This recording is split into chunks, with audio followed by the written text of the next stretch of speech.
I call the member Portal-Williams. Thank you. Thank you very much, Mr Chairman.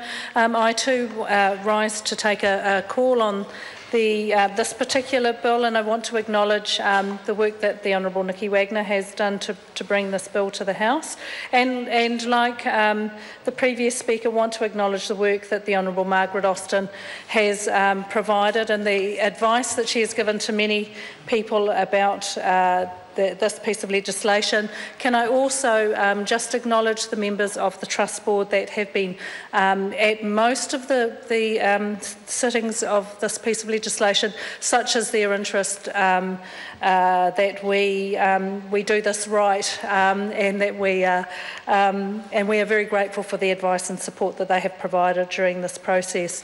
I don't want to take too much of the time this evening, but to say that much of the intricacies of this piece of legislation have been well traversed over the previous readings, but there are a couple of things that I think are really important that I am particularly supportive of.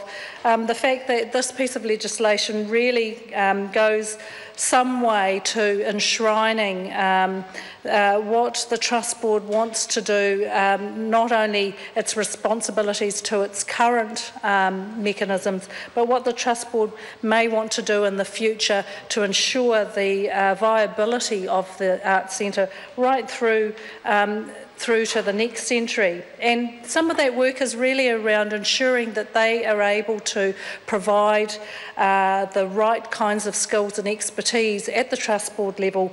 So they have provided the opportunity to ensure that the right skills base are able to be brought in at a pertinent time when it's needed. And I think that's a very useful and forward-thinking mechanism for the Trust Board to use. It's a fairly it's a fairly compact bill, Mr Chairman. There's only two parts of it. The first part, of course, deals with some of the general aims, sets up the legal framework for this piece of legislation, looks at the amended governance structure to attest to those particular objects that I talked about, ensuring that into the future the governance structure is appropriate for the future use, and of course goes on to ensure that we are able to respond and appropriately recover these buildings from the earthquake damage. Part two, of course, sets out much more of the objects of the Trust, and in particular ensuring that there is compliance to the Charitable Trust Act within this, and it does set out the powers of the Trust Board. And then it concludes with the schedules and the descriptions of the Constitution.